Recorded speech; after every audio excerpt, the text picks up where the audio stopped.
Buenas noches, Iván. Buenas noches, Sol, ¿cómo andas? Más o menos con gripa, Qué caray. ¿Ya fuiste al pero acá médico? estamos. Qué bueno, Sol. Qué bueno que nos puedes acompañar. Muy bien, pues vamos a iniciar nuestra sesión entonces con una oración como acostumbramos, en el nombre del Padre, del Hijo y del Espíritu Santo. Amén. Padre bueno, te damos gracias por el don de la vida, te damos gracias por el don de la lluvia, por el don del calor, del frío. Te pedimos por la salud de todos los que estamos aquí y de los que también por cuestiones de salud no se pueden conectar con nosotros. Te pedimos nos llenes de tu Espíritu Santo para iluminar nuestra reflexión de esta noche. En el nombre del Padre, del Hijo y del Espíritu Santo. Amén. Bien, les voy a compartir la pantalla para poder seguir con nuestra reflexión, ¿no? En torno a el Espíritu Santo, que es como nuestra línea que hemos ocupado de reflexión, ¿no? Ya el mes pasado iniciábamos la reflexión sobre el Espíritu Santo en la teología bíblica o desde el dato bíblico, ¿no? Para que este mes en el club de lectura pudiéramos seguir con la reflexión sobre el Espíritu Santo y a final de mes, que sería dentro de 15 días, tener nuestra charla de formación cristiana continua que versaría igual sobre el Espíritu Santo, pero ya sobre su inicio dogmático, ¿no? Es decir, los primeros siglos del cristianismo, un poquito hacia nuestra época, para que por ahí podamos ir viendo y así podamos tener dentro de 15 días nuestra charla, ¿no? Sería, les adelanto, sería el 30 y el primero, 30 de julio y primero de agosto para respetar los días miércoles y jueves, ¿no? Pensé en ponerlo martes y miércoles, pero bueno, es un día, creo que no pasa nada, entonces miércoles y jueves, 30 de julio y primero de agosto. La próxima semana todavía tendríamos club de lectura, ¿no? Las charlas serían hasta dentro de 15 días. Bien, pero bueno, vamos entonces a este tercer punto, espíritu de libertad y de liberación. Recordemos que estamos en esta lectura, ¿no? Voy a retomar un poco desde acá, desde el título. Recordemos, estamos en esta lectura de la espiritualidad, vida según el espíritu, ¿no? La idea general es entender que la espiritualidad, partiendo de su descripción, que es justamente la inspiración del espíritu, de ahí que tengamos entonces que la espiritualidad sea una vida según el espíritu. Y esto ya se los he insistido en varios momentos, ¿verdad? Que espiritualidad no se ve acotado solamente a las oraciones, ¿no? Estar rezando el rosario, alguna devoción frente al Santísimo, que de ahí partimos, por supuesto que de ahí partimos, pero que no podemos acotarlo solo a eso, porque la espiritualidad o mejor dicho, el contacto con Dios exige por sí mismo una vida según su designio, ¿no? Entonces, nada más ahí esto que hemos platicado en otros momentos. Bueno, entonces vamos a este punto 3, espíritu de libertad y de liberación. ¿Quién nos puede ayudar a leer este tercer punto? Por favor, todo el punto 3 no es tan largo, entonces podemos leerlo en un solo bloque, ¿no? ¿Quién nos puede ayudar con este número 3? Si puede yo más, hermano. Adelante, adelante, Marce, por favor. Espíritu de libertad y de liberación, asociado al tema de la vida tan sacrificada para la mayoría de la humanidad, asoma el tema de la libertad y su conquista por el proceso de liberación cuando está cautiva. El Nuevo Testamento es claro al proclamar donde está donde está el Espíritu del Señor hay libertad. Gran parte de la vida de Jesús, portador especial del Espíritu, se tejió por medio de una lucha a favor de la libertad y de la liberación del pueblo. En primer lugar, Jesús liberaba de una representación de Dios, juez feroz y escudriñador de todo, y en cambio anunciaba un Dios, Padre de bondad, cuya principal característica es ser bueno y misericordioso hasta con los ingratos y malos. Otra dura lucha fue contra la ley imperante en su tiempo. La ley es la totalidad de la organización de la vida judía hasta en sus más pequeños detalles. Jesús practicó una crítica contundente.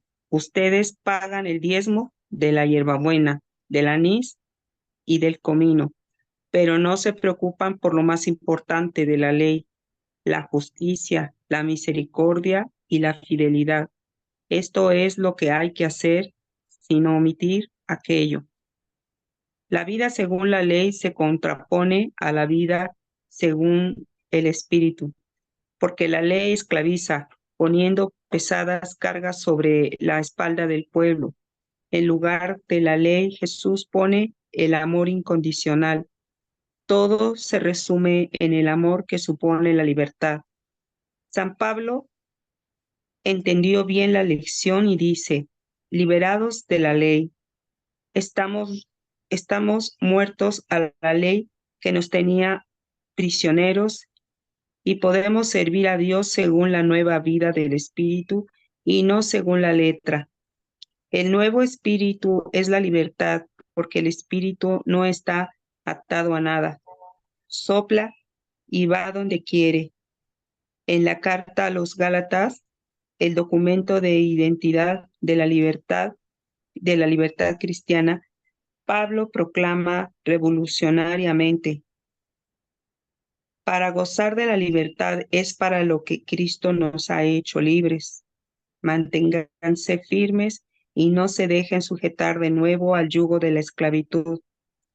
A partir de esa libertad, Martín Lutero escribió uno de los más bellos textos de la teología cristiana, La libertad del cristiano. Un cristiano es libre de todo y de todos y a nadie sujeto, y al mismo tiempo, por amor se hace siervo y sujeto a todo y a todos. Por lo tanto, la libertad es para el amor. La liberación es la acción que libera la libertad cautiva.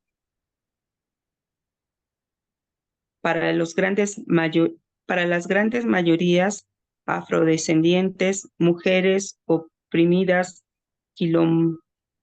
quilombolas, indígenas y pobres en general, no existe la libertad fundamental, que es la libertad de poder sobrevivir, de tener garantizada la comida, la vivienda, la protección contra los desastres ambientales.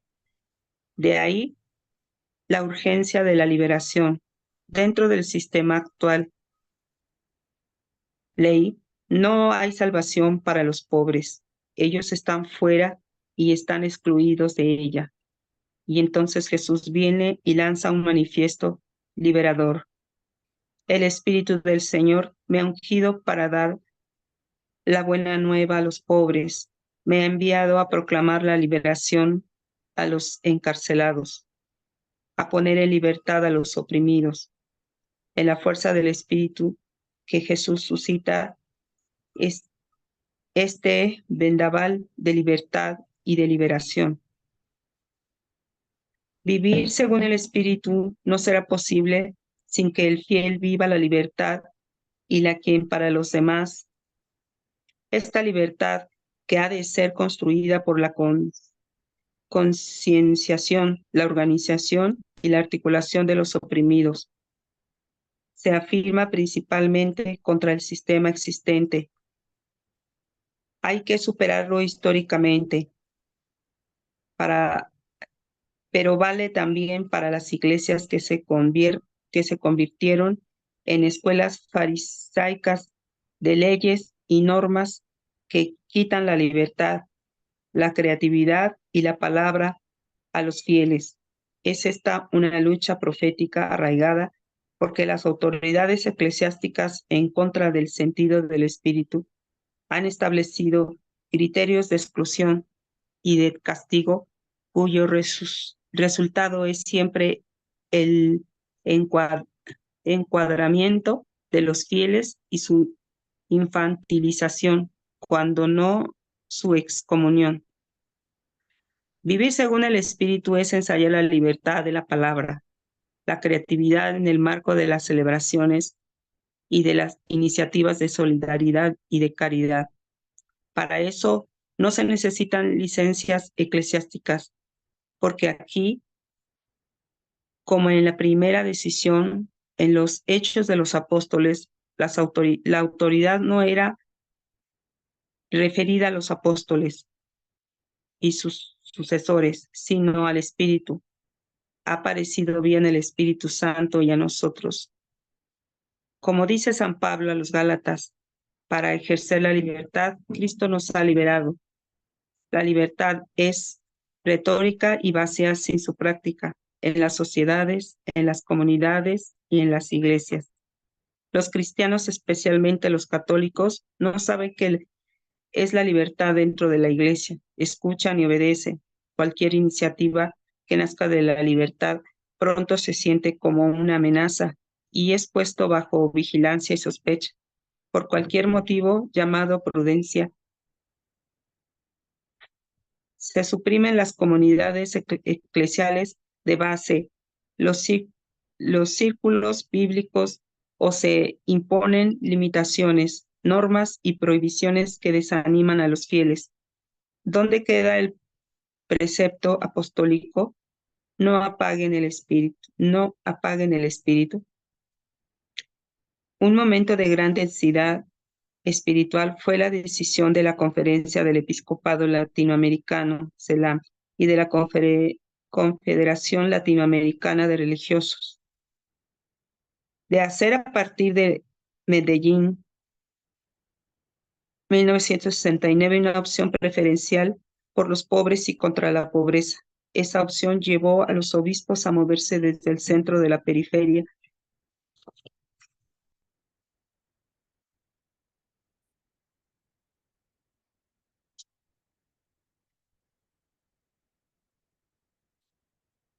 a los religiosos y religiosas e insertarse en los medios populares, y a los teólogos y teólogas a asumir las causas de la liberación de los oprimidos. La Iglesia se hizo más espiritual y así facilitó a los cristianos vivir según el Espíritu. Eso, gracias, Marce. Nos detenemos aquí un momentito.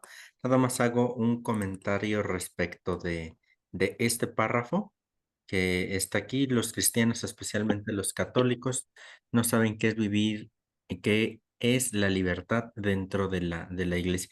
Ya les había yo comentado un poco que Leonardo Bob es uno de los así llamados padres de la teología latinoamericana o de la liberación, ¿no? Muy pronto esta forma de hacer teología, como les digo que es una de las primeras novedosas después del Concilio Vaticano II, pues no se vio siempre del todo bien por muchas circunstancias, unas razonables, otras solamente pues, en cuestión de perspectiva, ¿no? Como sea, si este tipo de teología va a venir a estas, no sé si ustedes conozcan, por ejemplo, las comunidades eclesiales de base, ¿no? Que son comunidades, su mismo nombre lo indica, ¿no? Comunidades eclesiales de base que se reúnen en las casas.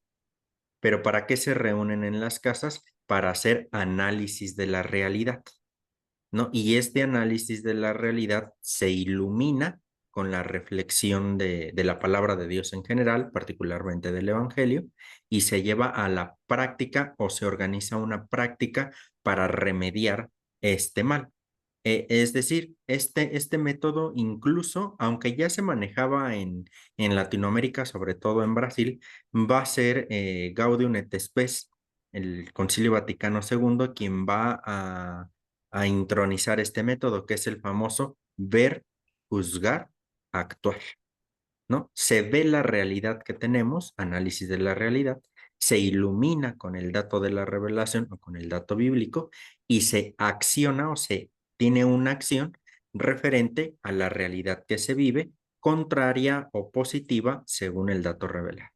¿no? Entonces, esto fue un poco conflictivo al principio para todo esto, porque era salir de las casas, hacer algo nuevo, algo distinto, y sabemos que en todo grupo humano, no solo dentro de la iglesia, sino dentro de todo grupo humano, hacer algo nuevo siempre se ve con sospechismo al principio, en cualquier grupo humano, ¿no? ¿Por qué? Porque la idea es las cosas se han venido haciendo así y así se tienen que seguir así. Esto no es privativo, insisto, de la iglesia, sino de todo grupo humano. Por eso ahí chocamos entre generaciones, ¿no? Entre los adultos con los jóvenes o los mayores. ¿Por qué? Porque tenemos diferente mentalidad, ¿no? Bueno, algo hay de eso en este párrafo.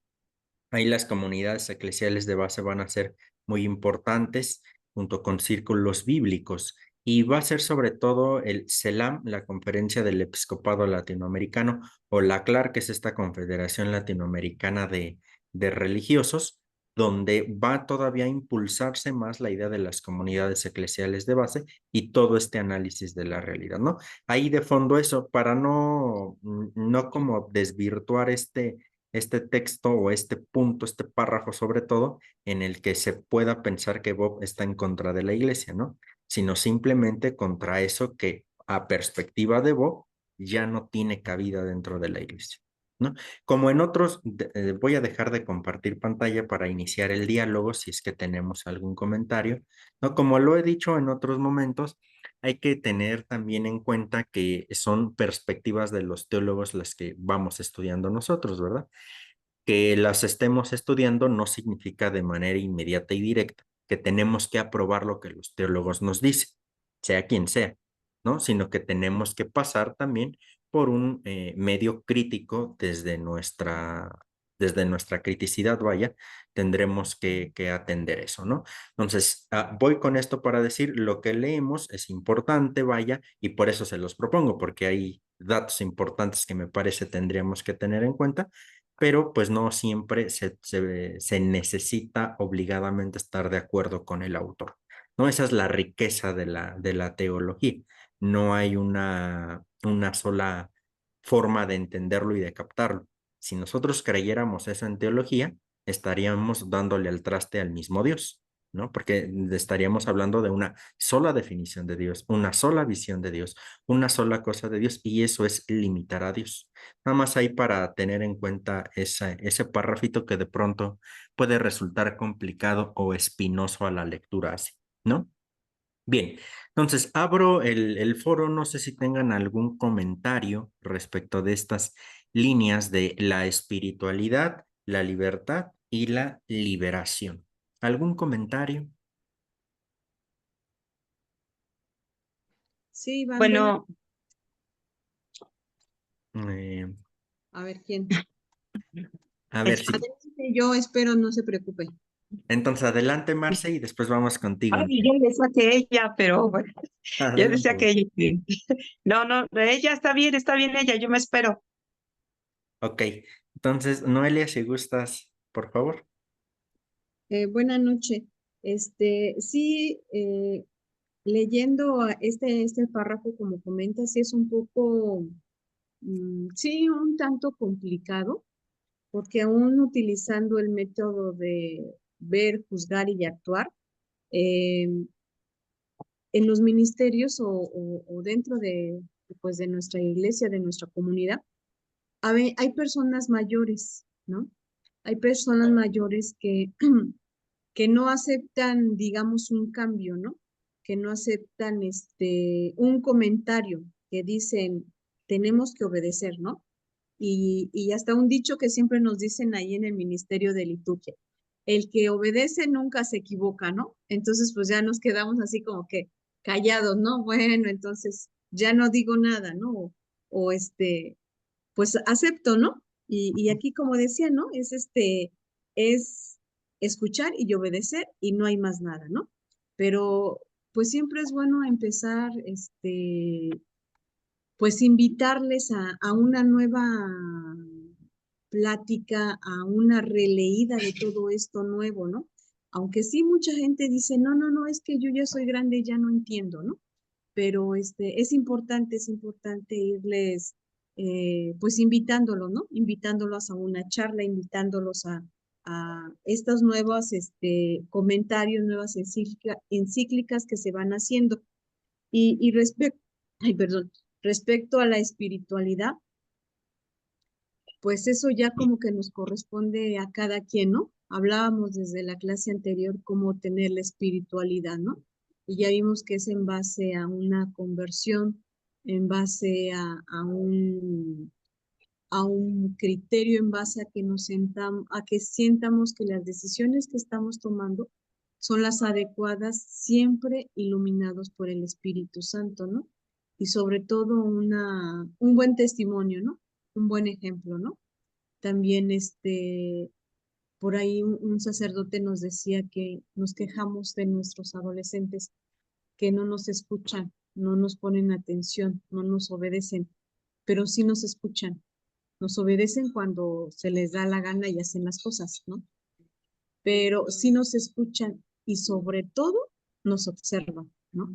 Entonces, tanto nos observan que lo que hacemos, ellos se los estamos transmitiendo, ¿no? Es una buena forma de transmitirle lo que estamos haciendo, ¿no? Entonces, pues es parte de un testimonio, es parte de una espiritualidad, ¿no? No es de un día para el otro, pero pues ahí poco a poco vamos, ¿no?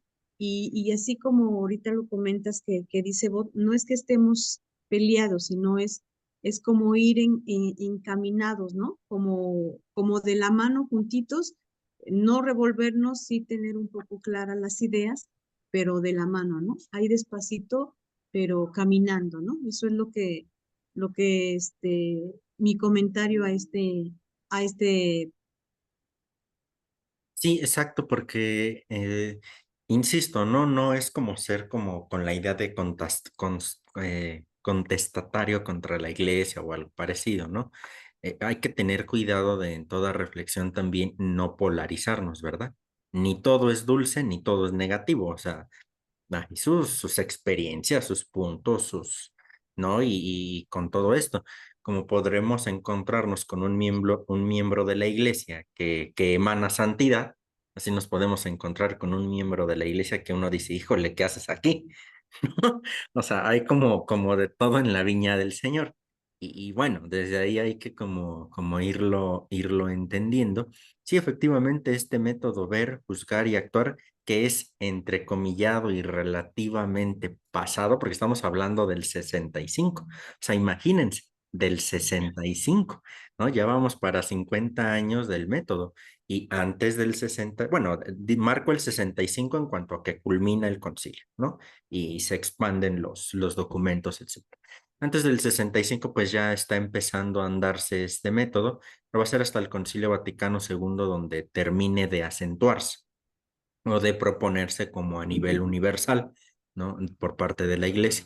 Pero sí es un tanto complejo porque hacer análisis de la realidad significa ver qué de nuestra sociedad, de nuestra realidad, está equivocado respecto del proyecto de Dios, ¿no? Y esto es muy conflictivo porque, pues Jesús básicamente fue lo que hizo, ¿no? Si no con una metodología sociológica, económica y lo que ustedes quieran, pero pues es Jesús lo que hace. Vea en la realidad que hay hambrientos y qué es lo que hace Jesús. Dice, esto no lo querría mi padre, ¿no? Ve una realidad, ilumina desde esto no lo querría mi padre y tiene una acción, les da de comer a los hambrientos. O sea, así de sencillo es bueno, entre comillas, así de sencillo es el método. Ver, juzgar o iluminar, actuar.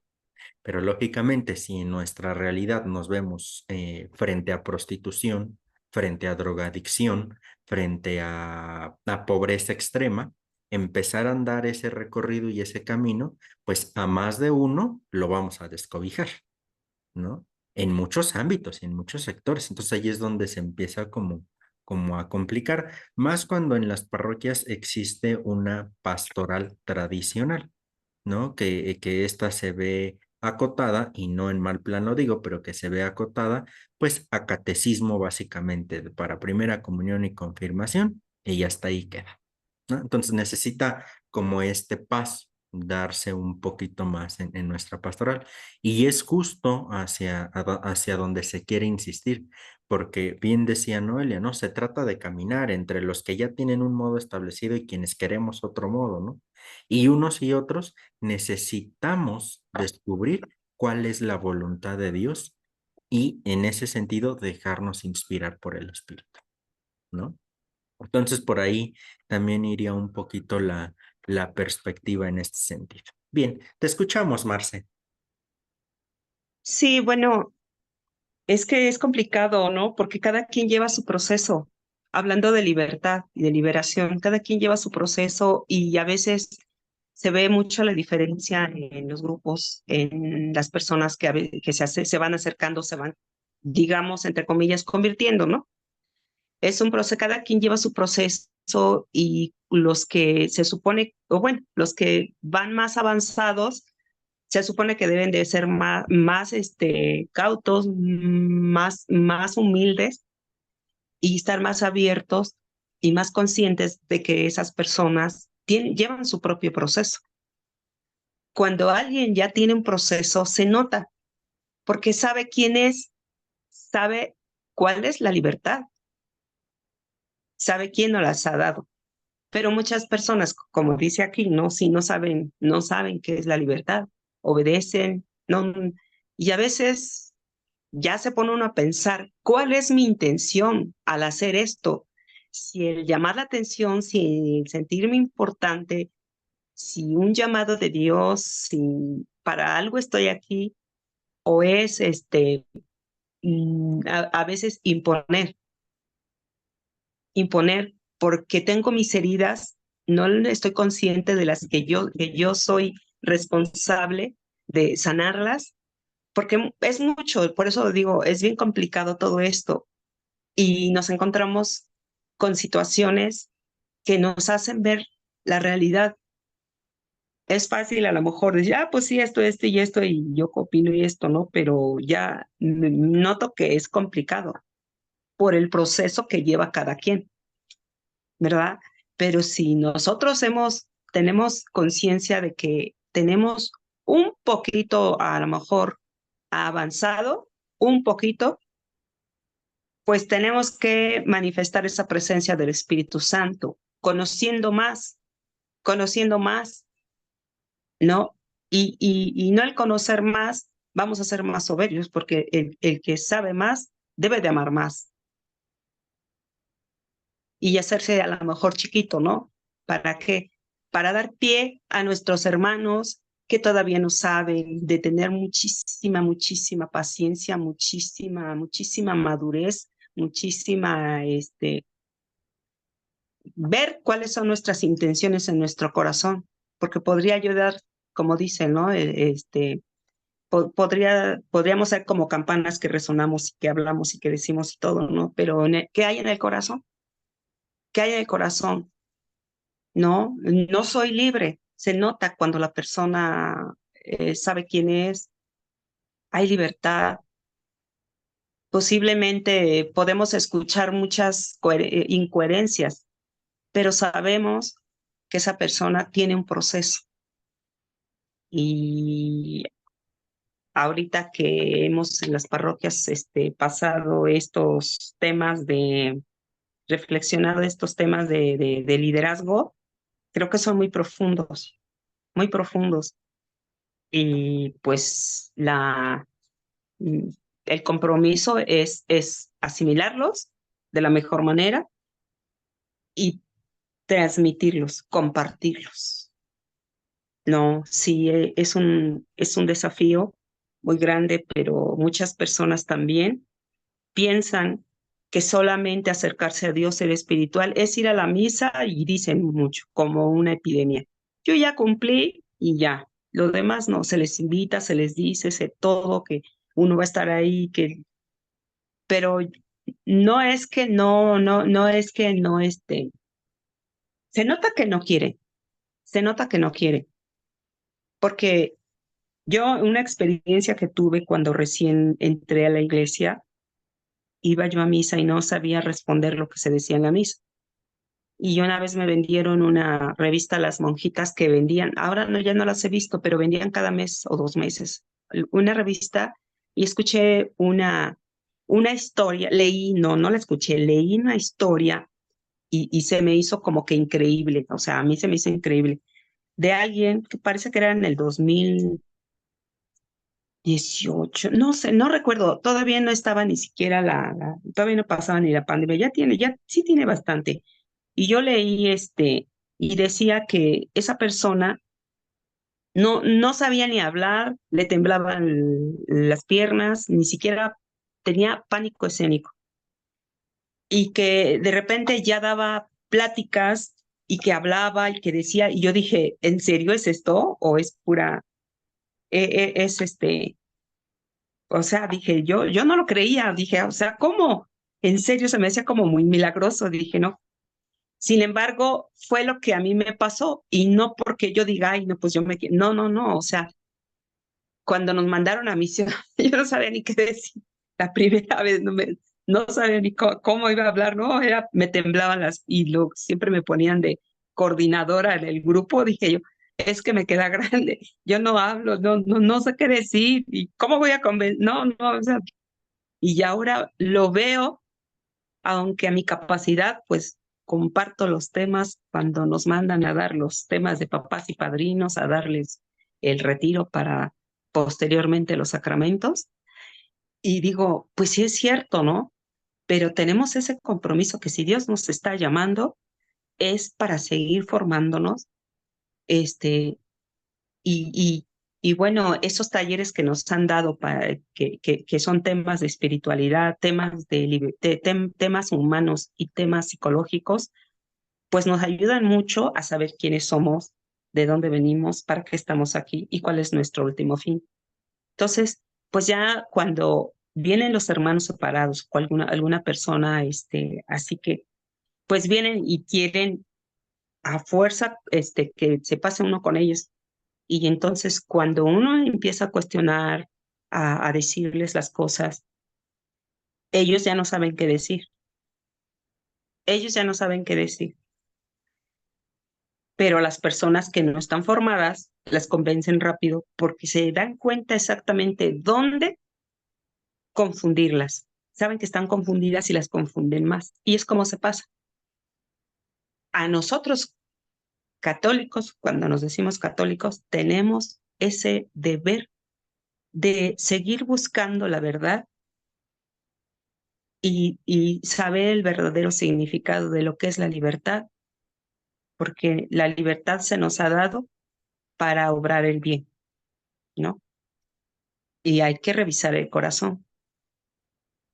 Hay que revisar nuestro pensamiento, nuestro corazón tiene que ir bien equilibrado, porque entonces vamos a ser piedra de tropiezo para los demás, ¿verdad? Bueno, pues eso me llamó mucho, a mí me gusta mucho la teología moral, no sé, me lleva mucho, me parece hermosa y me llama mucho la atención.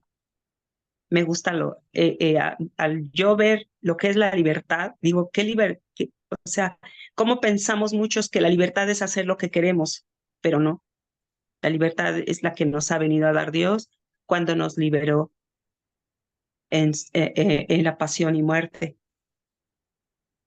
Nos liberó de la esclavitud, pero muchos no queremos esa libertad. Queremos otra libertad, que es el libertinaje, ¿verdad?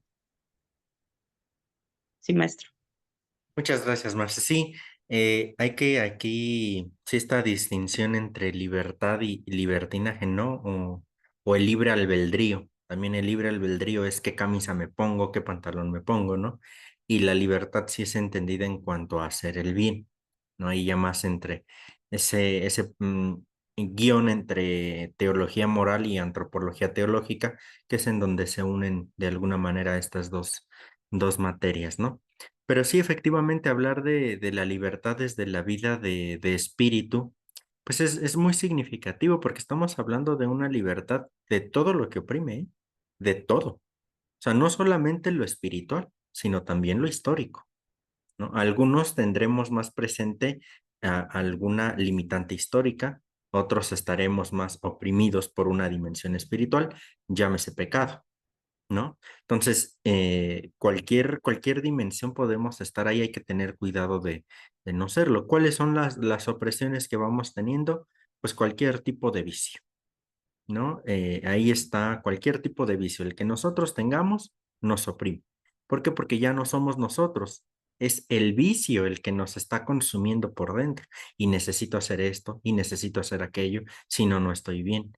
Y dígase lo que se diga, ¿no? Ahora pienso, por ejemplo, no sé si a ustedes les haya llegado a pasar por lo menos alguna vez, ¿no? Pero de estar revisando TikTok o Facebook, uno dice, ay, 5 minutitos antes de dormirme, y ya cuando menos se da cuenta uno, ya son las 2, 3 de la mañana, y uno no puede dormir porque necesita estar ahí, ¿no? Entonces es un no dormir, levantarme al otro día medio desvelado, medio de malas porque no pude dormir, y en fin, y al siguiente día que digo, ay, hoy sí me voy a dormir temprano, y cuando menos me doy cuenta, ya son las 3, ¿no? Y entonces ya es el vicio el que me va consumiendo, ya no soy yo. Ahora menciono esto, ¿no? Ya hablar de otro tipo de adicción, droga, alcohol, lo que sea, ¿no? Ya no es uno el que vive, sino la adicción. Fin, ahí va siendo todo esto la idea de la libertad. Entonces, habría que preguntarnos si en realidad estamos haciendo uso de la libertad, que como Marce nos dice, ¿no? Dios nos da a través de Jesucristo y evidentemente por obra del Espíritu Santo, ¿no? Entonces, habrá que preguntarnos si en realidad estamos haciendo válida esa libertad y esa liberación, o más bien estamos oprimiéndonos en cualquiera de nuestras dimensiones, ¿no? Bien, ¿algún otro comentario sobre esto? Bien, si no hay más, yo creo que podemos dar un pasito más en la lectura. Entonces vamos al punto 4, espíritu de amor. ¿Quién nos ayuda a ir leyendo este número 4, por favor? Yo, Iván, Adelante, Lulu, por favor. Espíritu de amor. El espíritu está ligado directamente al acto creador de todas las cosas. Él es la energía instauradora original. Algo semejante sucede con el amor. Después del espíritu, es el amor don del espíritu, la energía cósmica que impregna todas las cosas, atrae todo, conecta todo y une todo. Quien mejor explicó esta base cosmológica y biológica del amor fue el eminente biólogo chileno Humberto Maturana en sus muchos escritos. Aquí está su explicación.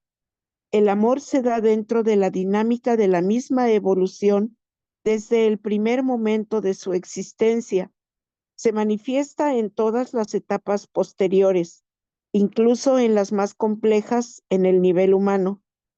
Así entra el amor en el universo.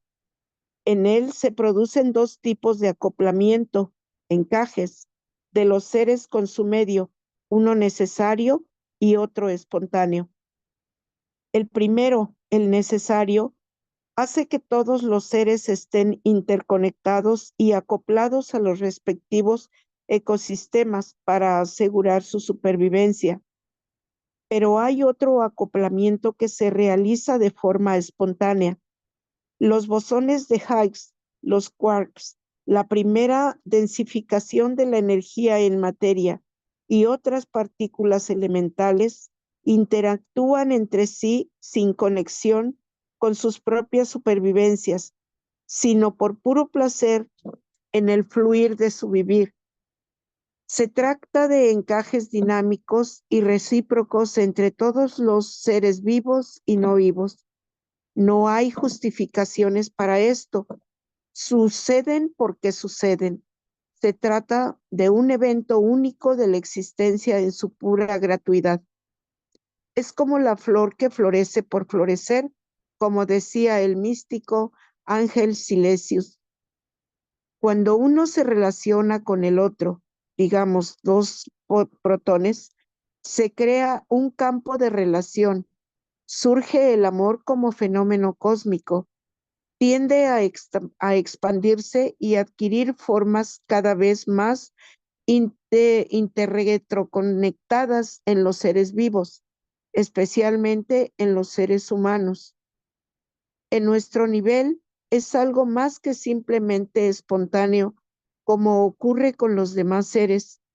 Se hace proyecto de la libertad que acoge consistentemente al otro y crea el amor como el valor supremo de la vida.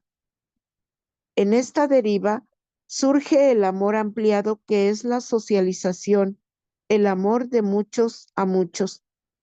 Esta es la energía que sostiene y mantiene cohesionada la sociedad.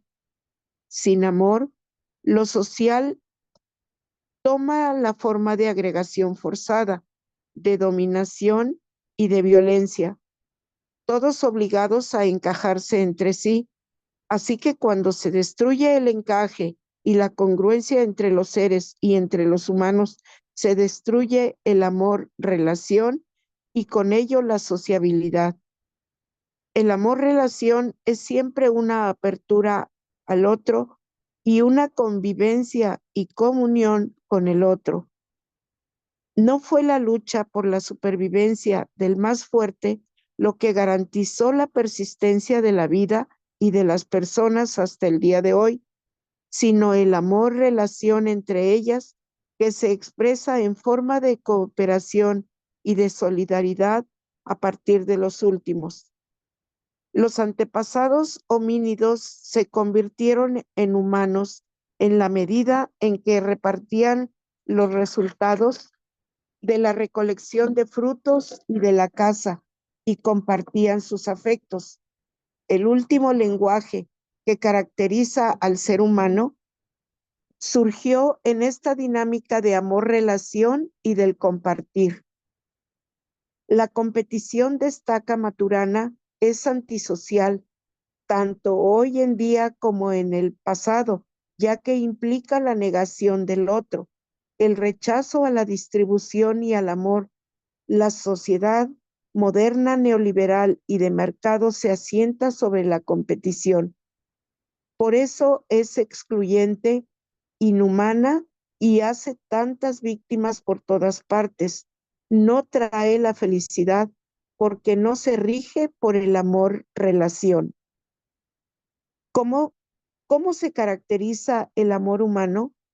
Maturana responde: lo que es propiamente humano en el amor no es el amor, que es un hecho objetivo, cósmico y biológico, sino lo que como seres humanos hacemos con el amor.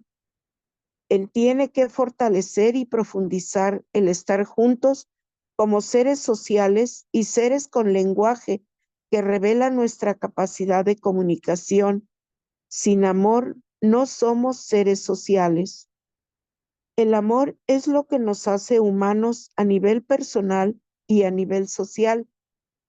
Él es la fuente de la realización y de la felicidad. Los africanos utilizan una categoría para esa implicación del yo con todos los demás. Ubuntu, cuya traducción sería yo soy yo a través de los otros. Como se evidencia, el amor es un fenómeno cósmico y biológico.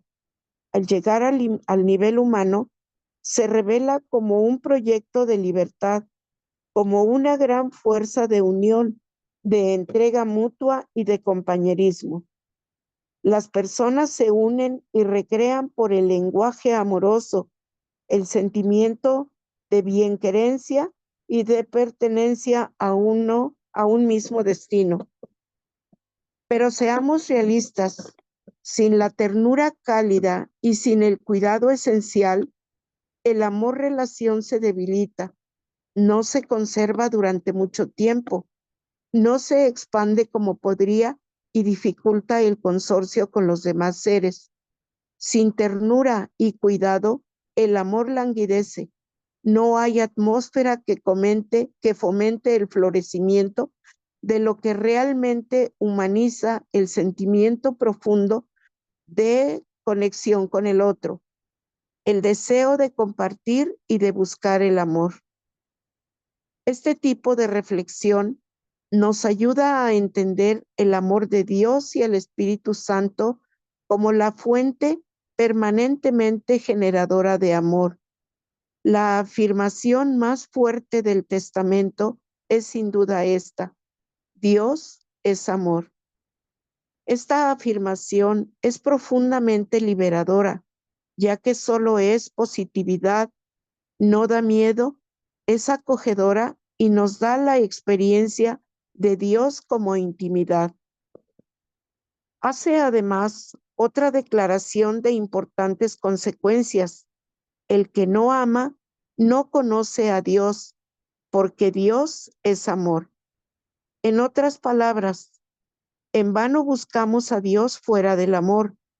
Aunque tengamos su nombre siempre en nuestros labios y anunciemos hermosas palabras acerca de su existencia y providencia, si no tenemos amor, estamos lejos del verdadero Dios. El Dios que anunciamos no es más que un ídolo. Por aquí se entiende la advertencia del apóstol: hagan todo con amor. Hacer todo con amor significa hacer todo en la atmósfera del Espíritu Santo, en su presencia y en comunión con Él. No es necesario pensar en el Espíritu para estar en el Espíritu. Si hacemos todo con el amor, ya estamos objetivamente en el Espíritu. San Juan dice claramente: quien permanece en el amor, permanece en Dios y Dios en él. Obsérvese que el apóstol no dice que quien permanece en Dios permanece en el amor, sino a la inversa. Quien permanece en el amor permanece en Dios. El amor es el punto de referencia, aunque sea redundante decirlo, ya que amor y Dios se identifican. Quien nos conduce a esta dimensión del amor es el Espíritu Santo. Por eso, el primer fruto del Espíritu Santo, según San Pablo, es el amor. Hay 4 afirmaciones básicas en el Nuevo Testamento, en las que se manifiesta la fuerza del Espíritu Santo. Ama a tu prójimo como a ti mismo. Amen a sus enemigos. Padre, como me has amado a mí, los has amado también a ellos. Somos partícipes de la naturaleza divina. La primera afirmación, ama a tu prójimo como a ti mismo, ha de entenderse en el espíritu de Jesús. No se trata de amar a quien está a mi lado y está físicamente cerca. Eso lo hace todo el mundo. Hasta los malvados se aman entre sí. Con esto Jesús no habría dicho nada nuevo, pero la novedad de Jesús que aparece en la parábola del buen samaritano consiste en esto: prójimo es todo aquel a quien yo me aproximo, independientemente de sus creencias, de su etnia y de su condición moral. Por lo tanto, depende de mí hacer de los otros mis prójimos y amarlos como a mí mismo. Pero hay otra novedad. Para Jesús, los prójimos más próximos, los destinatarios del amor, son aquellos a los que nadie ama, desconocidos y hechos invisibles. El mundo está lleno de estos ceros económicos anónimos que no cuentan para nada en el sistema actual, ya que producen poco y no consumen casi nada. Para Jesús son los que cuentan. Estos deben ser amados como los prójimos más próximos y amarlo como me amo a mí mismo. La vida, según el Espíritu, implica vivir este amor universal y sin fronteras. Quiero decir, hay que hacer del distante un prójimo y del prójimo un hermano y una hermana, y amarlos de verdad, desde el fondo del corazón, Si hubiese tal amor y los cristianos no estuviesen tan alineados del proyecto del amor de Jesús, no habría tantos invisibles, humillados y ofendidos en nuestras sociedades que se dicen cristianas. Es este el amor que las escuelas cristianas y las pontificias universidades católicas en todo el mundo transmiten a sus alumnos. Vivet et si Jesús no daretur. Viven como si Jesús nunca hubiese existido y nada hubiese enseñado acerca de amar al prójimo más marginado. Son fábricas para formar a aquellos que van a llevar adelante el sistema social perverso que excluye a muchas personas, lo que San Pablo llamaría el proyecto de la carne. La segunda declaración tiene que ver con el amor a los enemigos. Se trata de una novedad del amor que nos trae Jesús. Él quiere el amor incondicional que va más allá de todas las barreras. De hecho, en el mundo hay enemigos de la vida, enemigos que no nos quieren bien y tratan de hacernos daño, nos difaman y eventualmente nos quitan la vida. No excluir a estos del amor es el mayor desafío del amor, porque normalmente odiamos a quienes nos odian, hablamos mal de los que hablan mal de nosotros, ir más allá de lo instintivo y dejarnos gobernar por la energía del amor incondicional y universal que no excluye a nadie. Es un acto de valentía, de autosuperación y de trascendencia. No daríamos jamás ese salto sin el impulso del Espíritu que abre nuestro corazón para que en él tengan también su lugar los enemigos. Ellos no dejan de ser enemigos, pero haremos todo lo posible para no perjudicarles ni pagarles con la misma moneda. El odio nunca tendrá la última palabra. La tercera afirmación, con el mismo amor con que el Padre ama a Jesús, Jesús ama a los discípulos, alcanza el nivel del amor divino. El Padre ama a Jesús y lo envía al mundo para estar con nosotros y sacarnos de nuestra miseria material y espiritual. Es una fuente de liberación y de incontenida alegría, pero este amor puede conocer la noche del Espíritu.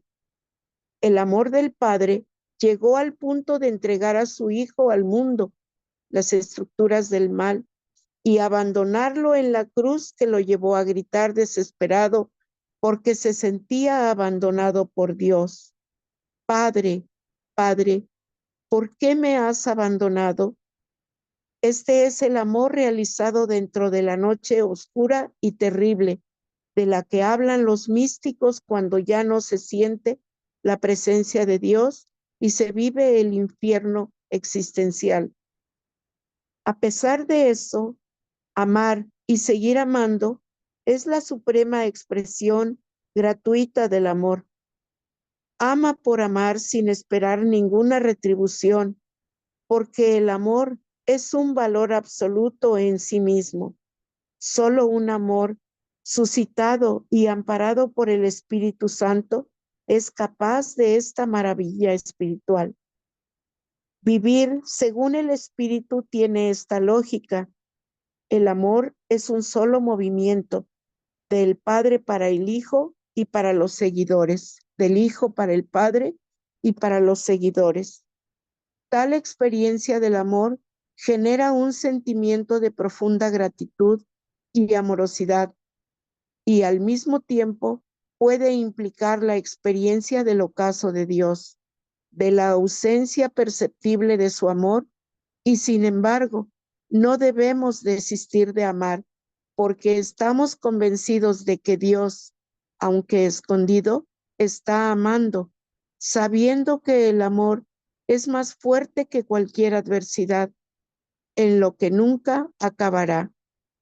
Por último, la vida según el Espíritu nos da acceso a algo inefable y absolutamente misterioso, participar de la misma naturaleza de Dios.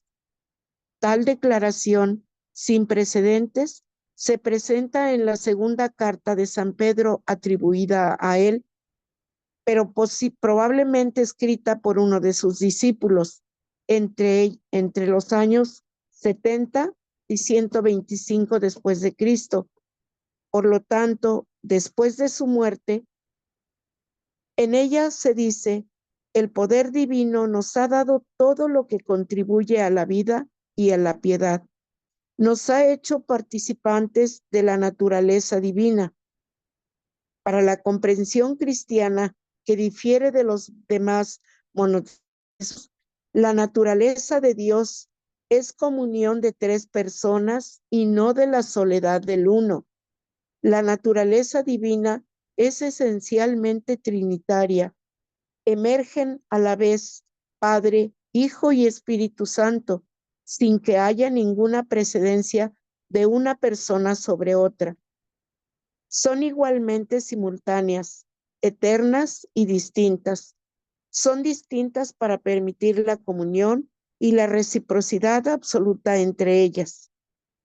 En esto nos alejamos de la teología ortodoxa que hace del Padre el origen y la fuente de toda divinidad, pasándola al Hijo y al Espíritu. Nosotros sostenemos que no hay origen y fuente de la divinidad, porque las tres divinas personas son conjuntamente fuente y origen, irrumpen por su naturaleza como tres personas divinas desde siempre y para siempre. Pero el amor, como dimensión cósmica, energía de cohesión, de creación, de diversidades y de convergencias, encuentra en la naturaleza trinitaria y relacional de la divinidad su fundamento último. Como seres de amor y comunión, participamos por excelencia de la naturaleza trinitaria y comunional de Dios, o a la inversa, porque Dios es trinitario y relacional. Todas las criaturas reflejan esta naturaleza relacional y comunional. Vivir según el Espíritu implica desarrollar otra mirada sobre el universo de las cosas, de las personas y de nosotros mismos. Todos estamos regando nuestras raíces en la naturaleza de Dios. Todos somos en cierta forma divinizados. Los místicos como San Juan de la Cruz y el maestro Eckhart llegaron a decir que somos Dios por participación.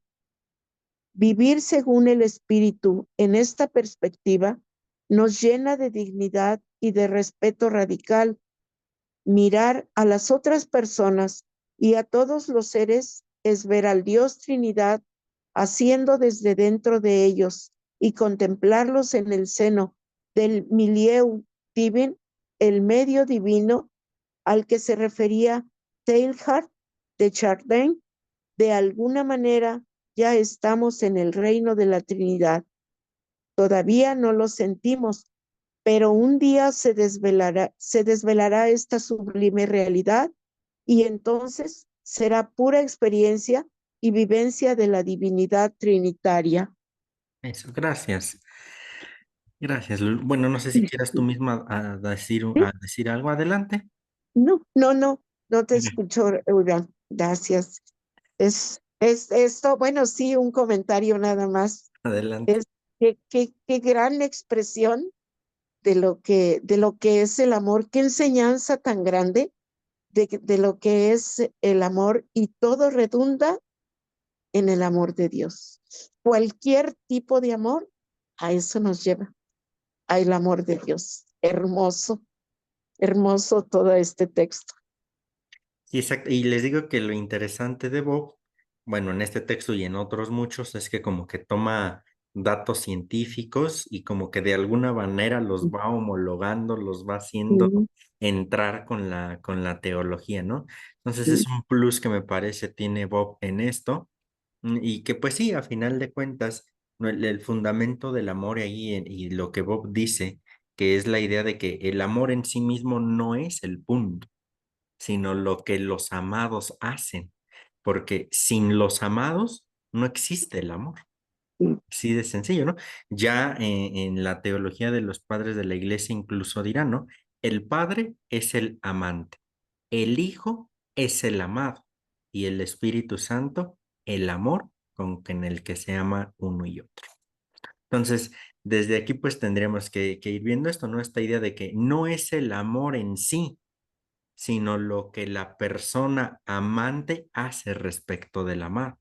Porque yo puedo decir mucho, ¿no? Yo amo a tal persona, pero si nunca le regalo un chocolatito de 50 centavos por lo menos, pues entonces como que pues mucho amor no le he de tener, ¿verdad? O cómo, y no solo en lo material, pues, sino cómo le expreso ese amor, ¿no? ¿Cómo se lo expreso?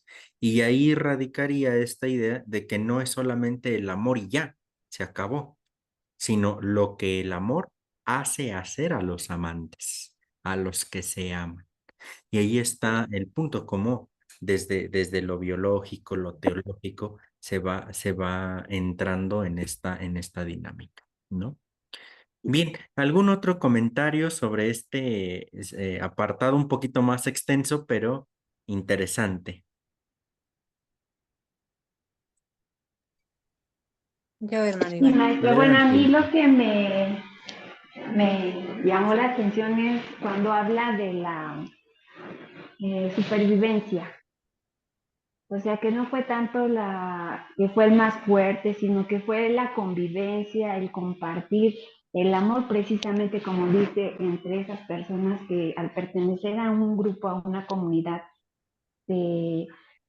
manifestaban ese interés del uno por el otro y de su bienestar de cada uno, y que eso fue lo que hizo que sobrevivieran el hombre, ¿no? O sea, no por ser el más fuerte como muchas teorías lo mencionan, sino que en sí fue la convivencia y el compartir. Eso se me hace muy interesante. Gracias, Gloria. Sí, esta fórmula, ¿no? Como de la cadena alimenticia y el más fuerte es el que sobrevive, ¿no? Pero pues también, sobre todo a nivel humano, hay que decirlo, ¿no? En realidad somos el único mamífero que la madre y el padre cuidan a su criatura hasta que pues papá y mamá dejan de estar, ¿no? Porque mientras nuestro papá y nuestra mamá vivan, así tengamos 60, 70 años, vamos a seguir siendo sus niños chiquitos o sus niñas chiquitas, ¿no? No hay más, siempre nos van a estar cuidando. En cambio, pues los animalitos, pues los cuidarán algún tiempo y ya después de ahí, pues ya aprendiste a cazar, ya aprendiste a comer, ya aprendiste a volar, pues órale, ¿no? Pero en realidad ahí está, sobre todo a nivel humano, como no es simplemente la ley del más fuerte, sino justamente la idea del amor. Nuestra familia o nuestras familias, su cohesión es el amor o debería de ser el amor, ¿no? Entonces sí, hay muy interesante también ese dato. Adelante, Vicky, te escuchamos. Me llamó muchísimo la atención cuando habla de dar amor, pero no nada más a las personas que tenemos cercas, ¿no? Porque hasta los que de alguna manera hacen cosas malas, pues tienen amigos y a ellos también les dan o se retribuyen entre ellos. Aquí es amar hasta el que no necesita, según vos, pues podría ser amado como un ladrón, un violador o alguien que hace daño, que podríamos decir yo orar por él, pues porque podría yo hacerlo, ¿no? Pero se tiene que hacer. Y el Espíritu Santo es el que te da esa, vaya esa fuerza para que puedas hacerlo. Y a mí me recuerda mucho a lo de los apóstoles, ¿no? De hecho, de los apóstoles, que decía que cómo se amaban entre ellos, todo, nada era de nadie y todo era de todos, ¿no? Compartían todo entre ellos, ¿no? Y entonces a mí me recuerda mucho a eso, cuando viene es derramado el Espíritu sobre ellos, no nada más tenían valor, sino también aprendieron a compartir y yo creo que ese es el mensaje que nos da, ¿no? De que veamos por todos, los que ahora sí que sean de la familia o no sean de la familia, que aprendamos a compartir, que aprendamos a a no juzgarlos, aprendamos a ser más humanos con ellos. Y no viene todo esto de nosotros, sino vivir en el Espíritu. Es que el Espíritu que se derramó en nosotros, pues es el que hace la acción. Un día me dijo uno de mis profesores que cuando yo viera a un ser humano, dice, tú pasas por la iglesia y te persignas cuando pasas por la iglesia, pero tú deberías de santiguarte cuando ves a un ser humano, porque ahí está la presencia de Dios en ese ser humano, ¿no? Se dijo que Jesús iba a ser morada en nosotros, pues allí está Jesús. Cuando te bautizaron, se derramó el Espíritu Santo sobre ti. Allí está el Espíritu de Dios.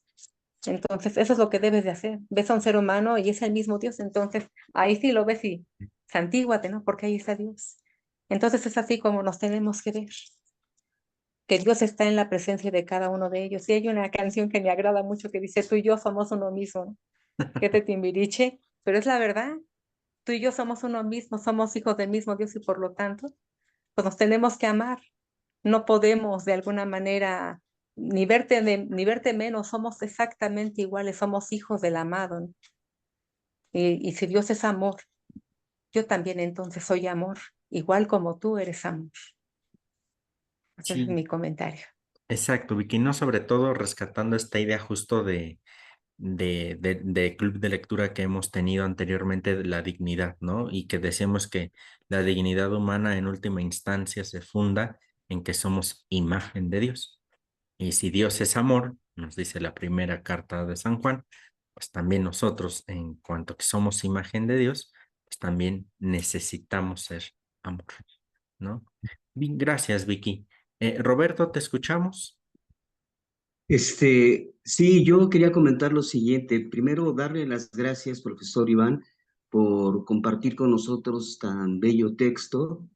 Este, pues, Leonardo Boff, como usted nos comentaba, una de sus aportaciones, yo creo que desde el inicio del capítulo, es sobre, en mi concepto sobre física cuántica.